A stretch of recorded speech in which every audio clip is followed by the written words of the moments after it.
Okay friends, अभी तक unit 1 के अंदर हमने जितने पॉइंट्स क्लियर करके रखे हुए हैं उसको जल्दी से हम स्क्रॉल कर लेते हैं, एक बार क्विकली हम रिविजिट कर लेते हैं। व्हाट इज पीएचपी, ये सारे एडवांटेजेस ऑफ पीएचपी, ये बहुत ही स्टार्टिंग में हमने किया था, सिर्फ इंट्रोडक्शन है, nothing else, no practical concepts involve. Static HTML क्या होता है, फिर क्लाइंट साइड और सर्वर साइड स्क्रिप्टिंग क्या होती है वो हमने डिस्कस किया था, ये पूरे एक इमेज के जरिए। देन ओके, तो अभी हम ऐसा बोल सकते हैं कि we are done with these 2 points. इसके बाद हमको डिस्कस करना था ये सिंटेक्स ऑफ राइटिंग पीएचपी।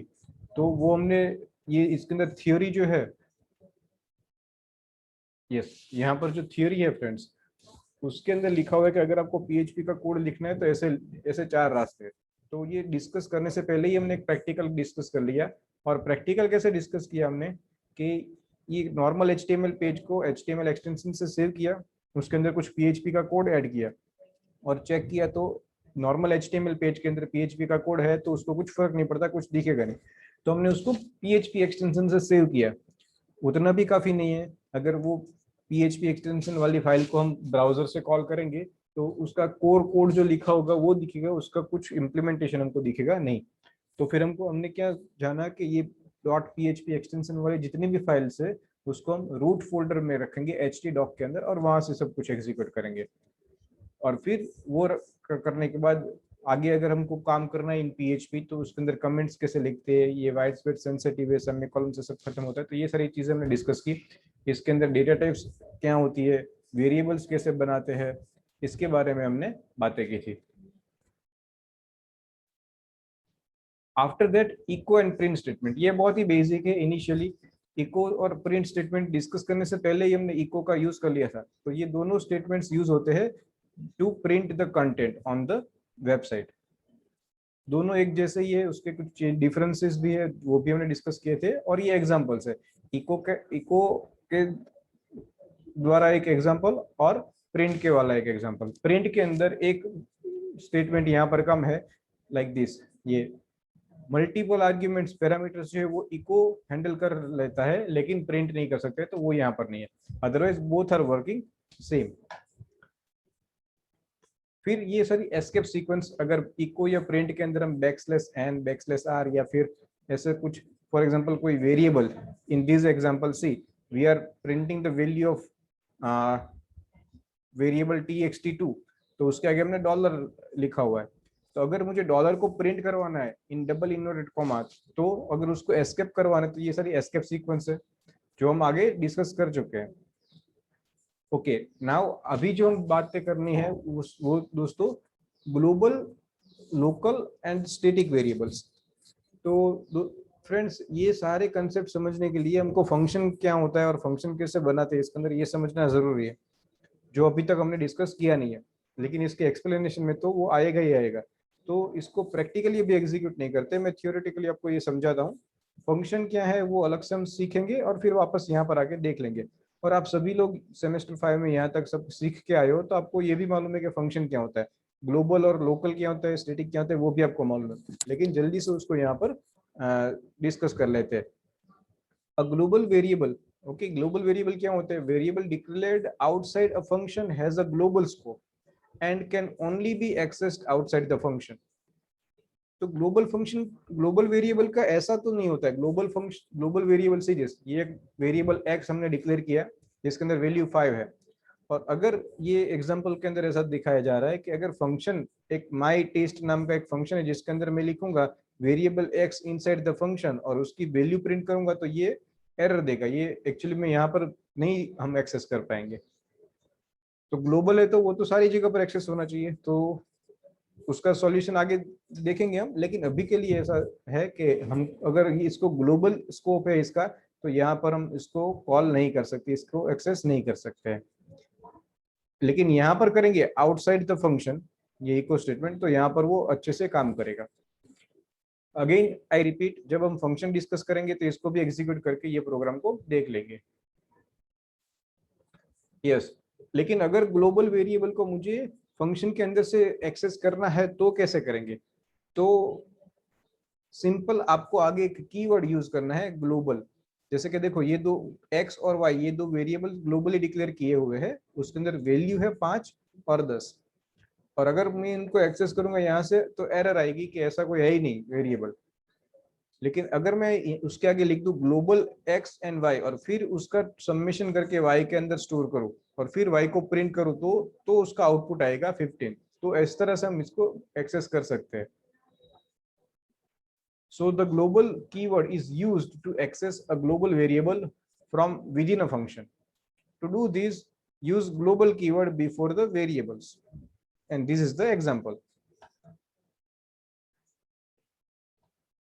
एक और रास्ता है ग्लोबल वेरिएबल्स को डिक्लेयर करने के लिए। एक एक पॉइंट और अलग से है सिलेबस के अंदर, अगर हम जाएंगे तो हमको देखने को मिलेगा सुपर ग्लोबल वेरिएबल्स। तो उसकी लिस्ट में है एक, let me go to the syllabus, वहां पर जाके मैं आपको दिखाता हूँ।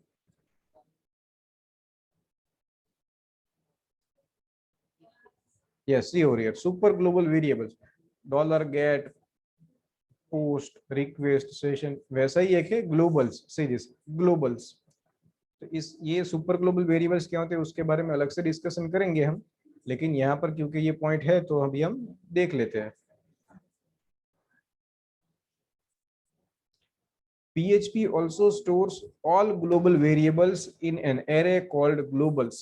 डॉलर ग्लोबल्स नाम का एक वेरिएबल है, PHP का खुद का है, उसने बना के रखा हुआ है, और वो एक एरे है जिसके अंदर वो क्या करेगा, जितने भी ग्लोबल वेरिएबल्स हम बनाते हैं उसको ये उसके अंदर स्टोर करता रहेगा।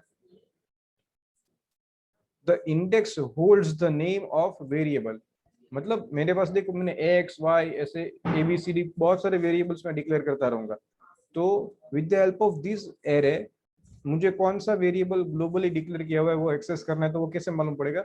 तो सिंपल, ब्रैकेट के अंदर इंडेक्स में 0 1 2 3 देते हैं हम, उसकी जगह पर वो वेरिएबल का नाम देना है। So the index holds the name of the variable. This array is also accessible from within the function and can be used to update the global variables directly। और ये रहा उसका एग्जांपल। मैं एक बार फिर से रिपीट कर दूं, फंक्शन डिस्कस करने के बाद ये प्रैक्टिकल एग्जांपल, ये एग्जांपल से उसको प्रैक्टिकली भी हम डिस्कस करेंगे। अभी लोकल वेरिएबल, तो जितने भी हम वेरिएबल्स बनाते हैं जो पर्टिकुलर कोई एक फंक्शन में रहेगा उसका स्कोप वहीं तक लिमिटेड रहेगा, तो उसको बोलते हैं local variable. In this example you can see, यहाँ पर एक वेरिएबल डिक्लेयर किया हुआ है x which is local to this particular function, ये करली ब्रैकेट से यहाँ तक का उसका स्कोप है, लेकिन यहाँ से यहाँ तक का उसका स्कोप है, लेकिन आउटसाइड द इस पर्टिकुलर कर्ली ब्रैकेट्स अगर मैं इसको एक्सेस करूंगा यहाँ पर से दिस, तो वो होगा नहीं,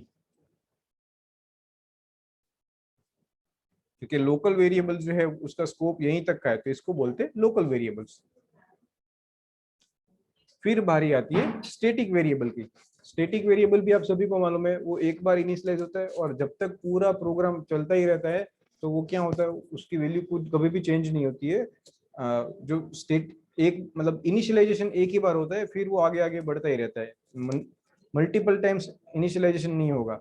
और सी इन ये जो एग्जांपल है उसके अंदर कैसा बोला है कि when a function is executed, ये जो एक फंक्शन है जब ये फंक्शन एग्जीक्यूट हो जाएगा, ये जो कोड लिखा है वो एग्जीक्यूट हो जाएगा, उसके बाद नॉर्मली क्या रहता है, ये फंक्शन के अंदर मैंने जितने भी वेरिएबल्स लिए हैं वो सारे डिस्ट्रॉय हो जाएंगे, खत्म हो जाएंगे। लेकिन हमें कोई एक ऐसा वेरिएबल चाहिए जो चलता ही रहे आगे आगे, तो इस तरह से हम उसको स्टैटिक कीवर्ड उसके आगे लिख के उसको स्टैटिक बना सकते हैं। So simply by using static keyword, we can declare a static variables. This is also this content is also understandable only when we will discuss function. तो जब हम फंक्शन डिस्कस करेंगे फ्रेंड्स, उस टाइम पे ये पूरे पोर्शन को revisit करेंगे। तो अभी हमने डिस्कस कर लिया global variable, local variable and static variables. अभी हम आगे बढ़ते हैं। Are you with me?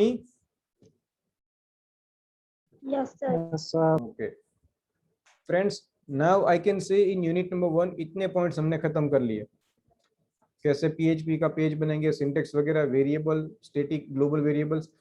हालांकि हम वापस से यहाँ पर आने वाले हैं, but then also I can say we are done with this content. और फिर एरे की जगह पर अभी हम स्टार्ट करेंगे ये portion, looping and control structure. तो ये तो अभी 5 मिनट में ही खत्म हो जाएगा। आप सभी को आता है लूपिंग क्या है, इफ कंडीशन क्या है, स्विच केस क्या होता है, ये सारी चीजें आपको पहले से मालूम है। आप लोगों ने इसके अंदर बहुत सारे प्रोग्राम्स बनाए हुए हैं। पीएचपी के अंदर इसका हम कैसे यूज करेंगे, उसका सिंटेक्स और एग्जांपल ये स्टडी कर लेंगे तो ये पोर्शन भी खत्म। So let us move forward. Branching और कंट्रोल स्ट्रक्चर। तो सिंपल इफ एल्स स्टेटमेंट कैसे लिखा जाएगा, तो it is same like if, जो सी लैंग्वेज की सिंटेक्स है वही। इफ यहाँ पर कंडीशन लिखिए, करली ब्रैकेट्स के अंदर स्टार्टिंग क्लोजिंग, यहाँ पर कोड, अगर कंडीशन सही होती है तो क्या करना है, एल्स के अंदर अगर कंडीशन गलत होती है तो क्या करना है, उसका ये एग्जांपल है। Now in this example something is new, से डेट। तो डेट एक इनबिल्ट फंक्शन है डेट एंड टाइम का, जिसका यहाँ पर यूज किया हुआ है, और उसमें से h, h stands for hour, तो आवर उसमें से एक्सट्रैक्ट किया हुआ है। तो जो आज अभी करंट आवर जो होगा, ठीक है, फॉर एग्जांपल 1 बजा है, 12 बजे है, 15 बजा है, तो 15 कैसे बज सकते हैं आफ्टर 12। तो अगर 24 आवर्स वाला फॉर्मेट है तो बाय डिफॉल्ट वही रहेगा। तो उस हिसाब से यहाँ पर हम कंडीशन लिख सकते हैं, if value of variable T is less than 20, तो ऐसा मैसेज दीजिए हैव अ गुड डे। और अगर वो 20 से आगे है तो हमको ऐसा मैसेज देना चाहिए हैव अ गुड नाइट। मतलब 20 कब बजेंगे, 8 बजे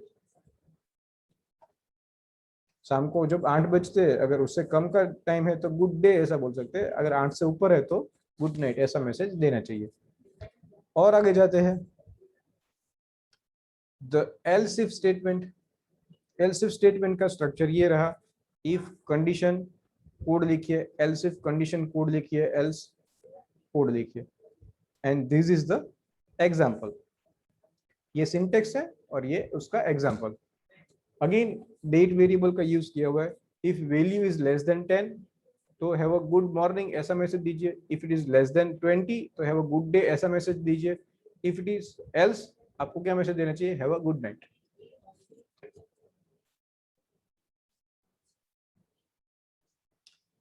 next is switch statement, switch case statement.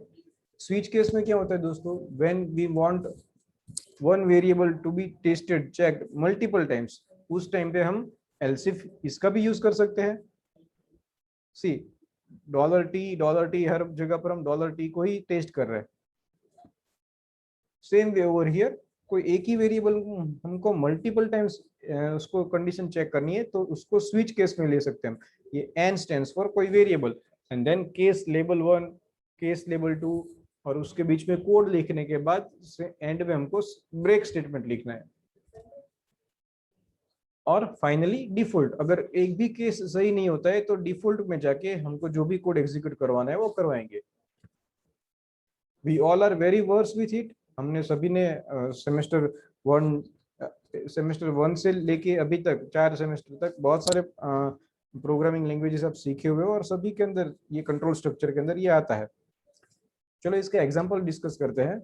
Example में क्या है, एक वेरिएबल लिया हुआ है जिसका नाम है FAV कलर, मतलब फेवरेट कलर ऐसा सोच लो, और उसके अंदर वैल्यू हमने रखी हुई है रेड।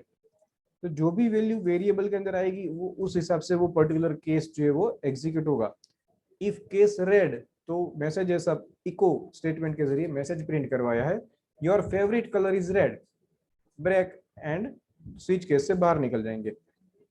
और एल्स ब्लू और एल्स ग्रीन, डिफॉल्ट के अंदर हम ऐसा मैसेज दे रहे हैं, your favourite colour is neither red, blue nor green. तो ये सिंपल एग्जांपल हो गया स्विच केस स्टेटमेंट का। ओके दोस्तों, हमने कंट्रोल स्ट्रक्चर को डिस्कस कर लिया। इसके प्रैक्टिकल हम देखेंगे नोटपैड के अंदर जाके, उसको फिर एग्जीक्यूट करके ब्राउजर में डिस्प्ले करेंगे। अभी लूपिंग, लूप क्या है, when we want same code to be executed again and again, at that time we are using looping mechanism। loop के अंदर कितने लूप है, loops in PHP are used to execute same block of code a specified number of times. PHP supports following 4 loops, मतलब 4 अलग अलग type के loop है जो सपोर्ट करता है। एक तो है for loop, while loop, do while loop, और एक नया है जिसका नाम है फॉर ईच लूप। तो दोस्तों for each loop in this particular session हम डिस्कस नहीं करेंगे। फॉर ईच लूप के लिए हमको अरे सीखना चाहिए, तो अरे पीएचपी के अंदर अरे कैसे हम करेंगे उसको डिस्कस करने के बाद फॉर ईच लूप को सेपरेटली डिस्कस करेंगे। उसका भी एग्जांपल है मेरे पास, लेकिन अभी डिस्कस करूंगा तो उसके लिए मुझे अरे पूरा अच्छे से डिटेल में आपको सिखाना पड़ेगा। So let us go through upcoming slides and discuss while loop, do while loop and for loop. Okay, so syntax and example. While loop कैसे लिखते हैं? Simple while keyword condition, if condition will become true तो कोई code जो execute होगा and that's all. तो loop घूमता ही रहेगा। जैसे ही कंडीशन गलत होती है तो कंट्रोल वहां से बाहर। and here it is an example. $x is equal to 1, variable x के अंदर वैल्यू 1 जो है वो इनिशियलाइज कर दिया। Now while x is less than or equal to 5, x को प्रिंट किया एंड br, मतलब हर बार नई लाइन के अंदर आउटपुट मिलता रहेगा हमको। So if it is 1 2 3 4 5 and जैसे ही 6 होगा तो कंट्रोल जो कंडीशन है वो फॉल्स होगी और कंट्रोल जो वो लूप में से बाहर निकल जाएगा। Next is do while loop. Everything is same. इसके अंदर सिंपल क्या है, वाइल नीचे चला गया, इसको एग्जिट कंट्रोल लूप बोलते हैं। वाइल के अंदर एंट्री कंट्रोल लूप था, यहाँ पर एग्जिट कंट्रोल। पहले डू जैसे ही कंपाइलर को पता चलेगा वो अंदर चला जाएगा, सारा कोड एग्जीक्यूट कर देगा, बाहर निकलते समय कंडीशन चेक करेगा और फिर जब तक कंडीशन ट्रू रहती है वो घूमता ही रहेगा। Next for loop. For loop के अंदर इनिशियलाइजेशन, कंडीशन, इंक्रीमेंट और डिक्रीमेंट पार्ट जो है वो एक ही साथ आ जाता है। See, for x is equal to 0, x should less than or equal to 10, x plus plus। और बॉडी के अंदर, बॉडी ऑफ द लूप में लिखा हुआ है द नंबर इज $x, मतलब जो भी वैल्यू आ रही है करंट x वेरिएबल की वो प्रिंट कर दिए। तो 0 से लेके 10 तक वैल्यूज जो है वो प्रिंट होगी और फिर ये लूप ब्रेक हो जाएगी। ओके फ्रेंड्स, तो यूनिट 1 के अंदर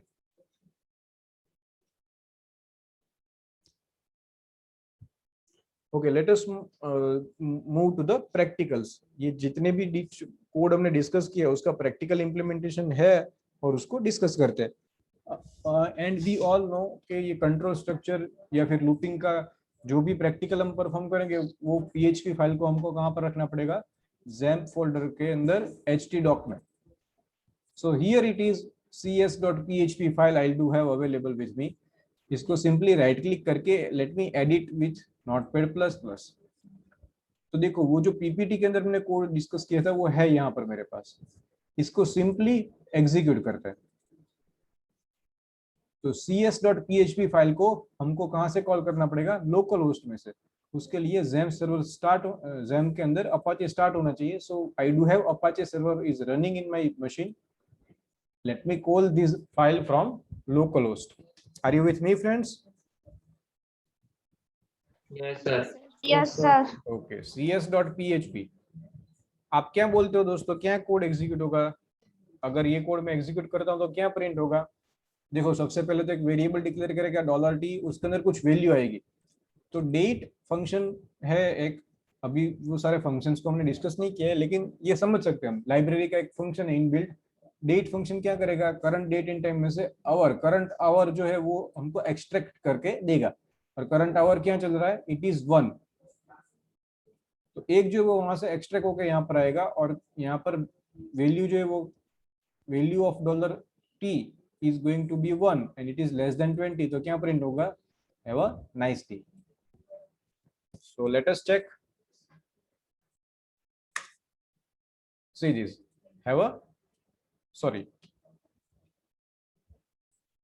Yes, have a good day. Not nice day, but have a good day. ऐसा मैसेज प्रिंट हुआ।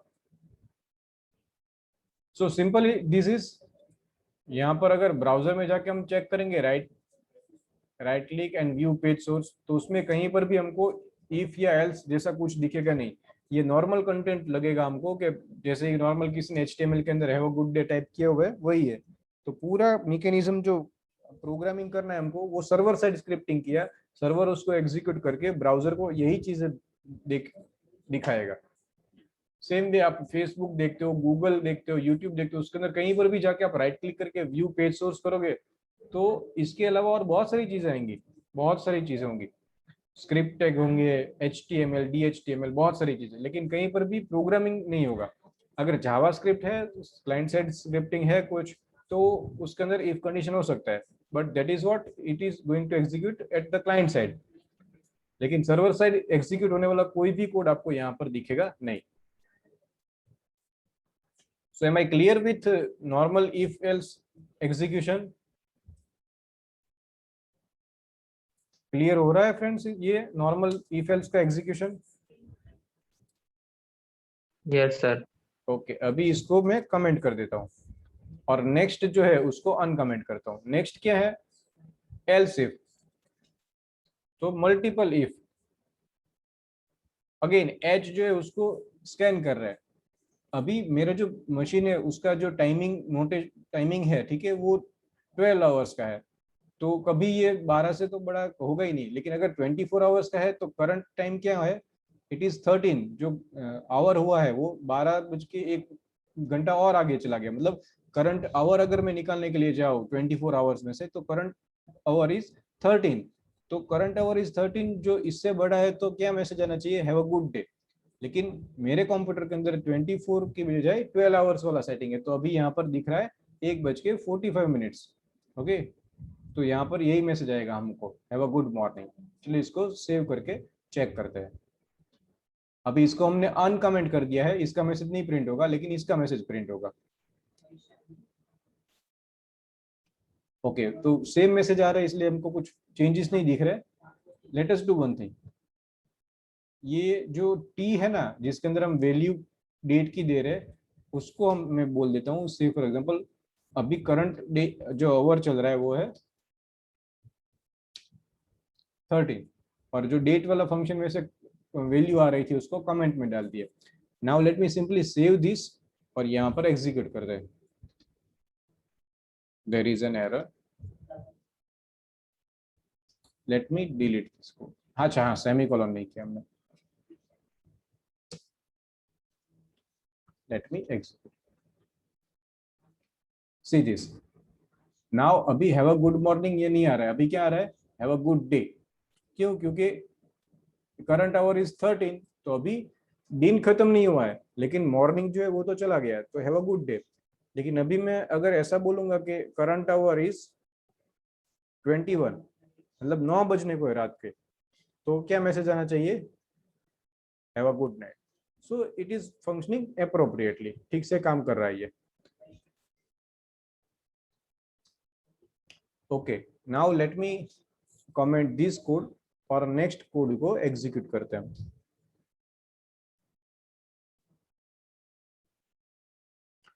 ओके, नेक्स्ट कोड जो है इफ एल्स इफ और उसके बाद है स्विच केस। स्विच केस के अंदर कोई एक वेरिएबल है। फ्रेंड्स, आप लोगों को लगेगा कि ये क्या सर टाइम पास कर रहे हैं, लेकिन ये सारे बहुत ही छोटे छोटे एग्जांपल्स है। ये इफ एल्स स्विच केस, इनको डिटेल में सिखाने के लिए हम बहुत ज्यादा टाइम इसके अंदर इन्वेस्ट नहीं कर सकते। छोटे छोटे एग्जांपल्स डिस्कस करके ये पॉइंट को हम खत्म करेंगे, क्योंकि आगे हमको और भी काम करने हैं इसके अंदर। अच्छे से पूरा वेबसाइट डिजाइन करना है, डेटाबेस के साथ भी काम करना है, तो बहुत ज्यादा और भी कंटेंट है इसके अंदर। तो इफ कंडीशन कैसे काम करता है, एल्स इफ या फिर स्विच केस, तो ये इसके अभी एक्सरसाइज हम और ज्यादा डिटेल में डिस्कस नहीं करेंगे। ओके, स्विच केस के अंदर दोस्तों ये वेरिएबल है फेवरेट कलर, उसके अंदर रेड दिया हुआ है, तो ये मैसेज प्रिंट होना चाहिए। ये बाकी का सारा कोड जो है वो कमेंट में डाल दिया। So this is going to get executed कि भैया your favourite colour is red. See this, your favourite colour is red. यहाँ पर हम एंटर करते हैं say for example green. So your favourite colour is green, तो this particular code is executing. अभी मैं यहाँ पर एंटर करता हूँ से ग्रीनी या ऐसा कुछ, स्पेलिंग के अंदर दिक्कत हो गई, गलत एंट्री है कुछ भी, तो क्या मैसेज आएगा? Your favourite colour is neither red, blue nor green. Okay, so this is also functioning perfectly.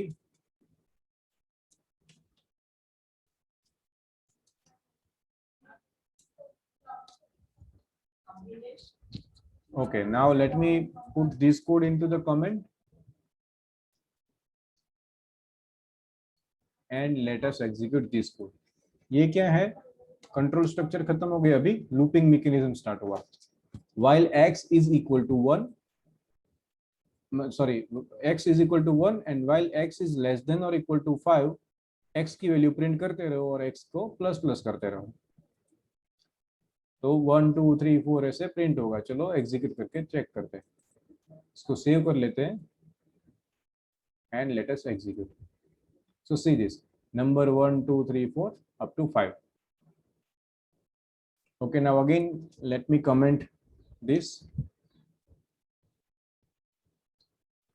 and uncomment the next block of code. This is what do while, same to same like while, simple. ये while नीचे चला गया, यहाँ पर do आ गया, rest of the code remains same. तो कुछ changes हमको देखने को नहीं मिलेगा. चलो अगर चेंज देखना है तो इसके अंदर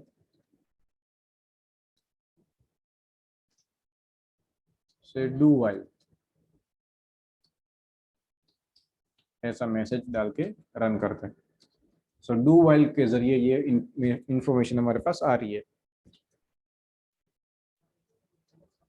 okay, now again let me put comment in this block और नेक्स्ट ब्लॉक जो है उसको एग्जीक्यूट करते हैं. ये सिंपल फॉर लूप है. फॉर लूप के अंदर वेरिएबल x यहाँ पर इनिशियलाइज किया 0 से, x की वैल्यू 10 तक ना हो तब तक ये कोड जो एग्जीक्यूट होता रहेगा और x प्लस प्लस होता रहेगा एंड x की वैल्यू प्रिंट होती रहेगी. Let us save this and execute it. See this 0 to 10. Okay friends, so